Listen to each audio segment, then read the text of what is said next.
Good morning, everyone. I pray that your Tuesday was filled with spaces and places of joy, of peace, of happiness, times when you were able to laugh, times when you were able to sing, times when you were able to reflect, times when you were able to grieve, times when you were able to feel a full array of emotions, because we are not just emotionless people. We are not people who operate on extremes, but we feel an array of emotions. And our task in life, our goal, is to find balance so that we're never off kilter for too long of a period of time. Today, I want to talk to you about community. And I want to begin by thanking each and every one of you who've made the decision to be a part of this virtual community. Sometimes we say community, we may say tribe, we may say family, we may say congregation, but I'm going to choose to use the word community for the next couple of days. I want to thank you all because those of you who make up this community, those of you who follow, those of you who react, those of you who comment, those of you who simply read the posts and skim right on by, we all come from the four corners of the globe. This is an international community.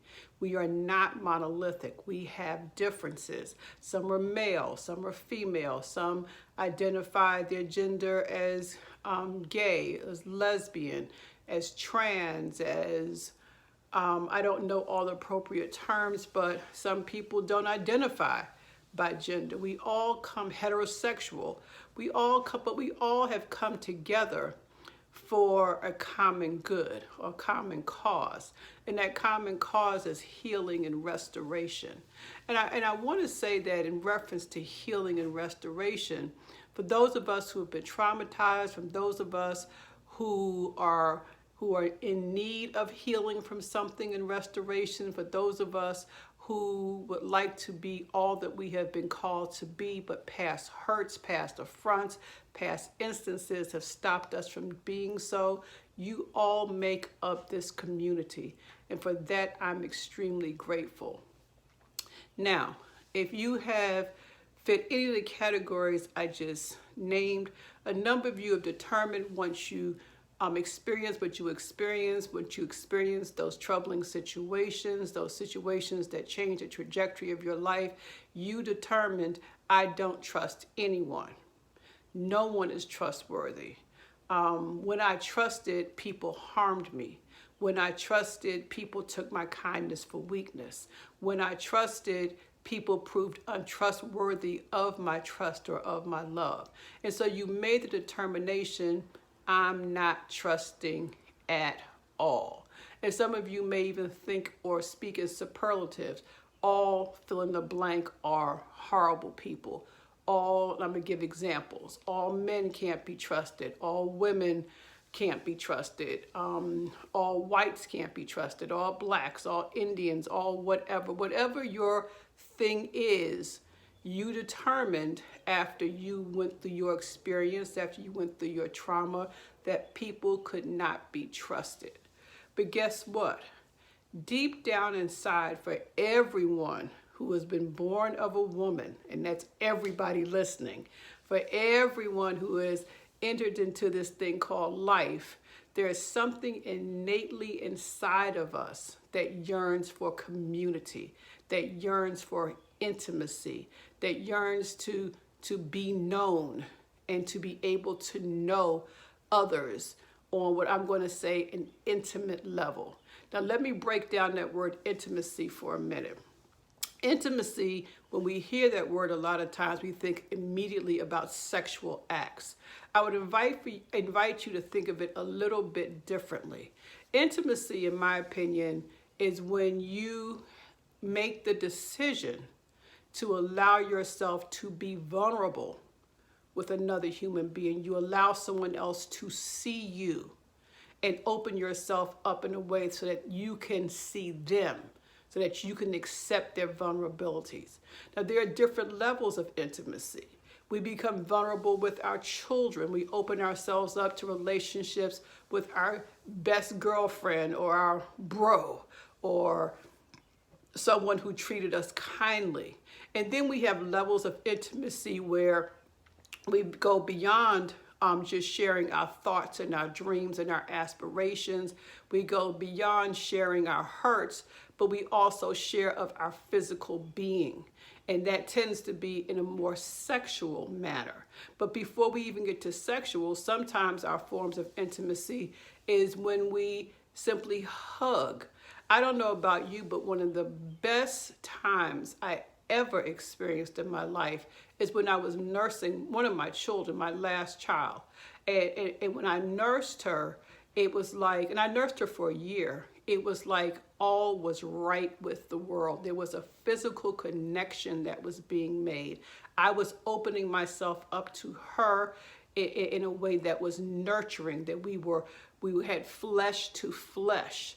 And she was opening herself up to me as trusting that I would fill the need that she wanted. And during those times when we nursed, it was, as I said, one of the best experiences that I've ever had. Using another baby experience, I don't know about you, but one of the best smells I've ever smelled is when you're holding a baby who's clean, and just sniffing their hair or sniffing the top of their heads, just holding them and touching their fingers and their toes and rubbing your hand along their cheeks. That is intimacy. But somehow or the other, as we grow older and we experience life, and for some of us, life has not been that kind, we learn to kind of go inward. We learn to put up barriers. We learn to barricade ourselves away from the very thing that gives us life. And I'm talking about human touch. And for some of us during this time of social distancing, particularly those who are distancing alone, we really miss the idea of touch. We miss the idea of being able to hug, the idea of being able to feel someone's flesh against your flesh. And so I would encourage us that while we may not be able to have that experience right now due to COVID-19, that there are some ways that we can simulate that experience. You can do self-massages. You can be intentional about when you are sitting someplace, just rubbing your arms, rubbing your shoulders. That helps to release the stress. We will talk a little bit more about that later on during the week, because I want to just kind of today focus on the broader definition of community. A place where we feel safe, a place where we feel heard, a place where we can take baby steps, we can take risks and allow someone else to get to know us so that we can begin to feel that need inside of us for human connection. And that's why I bring up this virtual community. As we've been going on for probably about 2 months, I began to notice, and I really appreciate how you all are beginning to share more and more on the page, or inboxing me or emailing me. But on the page, you all are not just sending messages to me, but you're sending messages to each other. Instead of just saying good morning to me, some of you are saying good morning to everyone. You're beginning to feel a sense of community, a sense of connection, a sense that this is a place that's safe. This is a place where I can take a risk. This is a place where I can open myself up to differences. And if I read something or see something I don't agree with, I don't have to immediately cut it off. But I can recognize that we're all different. We all have different ways of thinking, different ways of being, but yet and still we've made the conscious decision to be community. And that's what's so beautiful about what you all are doing. You are making the conscious decision to be community. And I commend you for that. I commend you because for some of you, it's truly taking a risk. I commend you because in your conscious decision to be community, you're also making a conscious decision to use your voice, to be able to speak about who you are.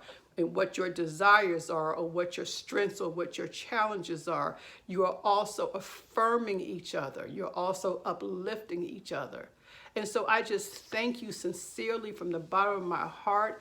And I want to encourage us as we go through this journey, as we journey together, as we intentionally are in our purpose to be community, that we take the community building we're doing here and then put it out in the other places in our lives. Some of you have said, I've shared your page with my sons or my daughters or with my people on my timeline. That's a beautiful thing. That's a beautiful thing. And I thank you, because the only way we're going to survive in a healthy and balanced way is by community.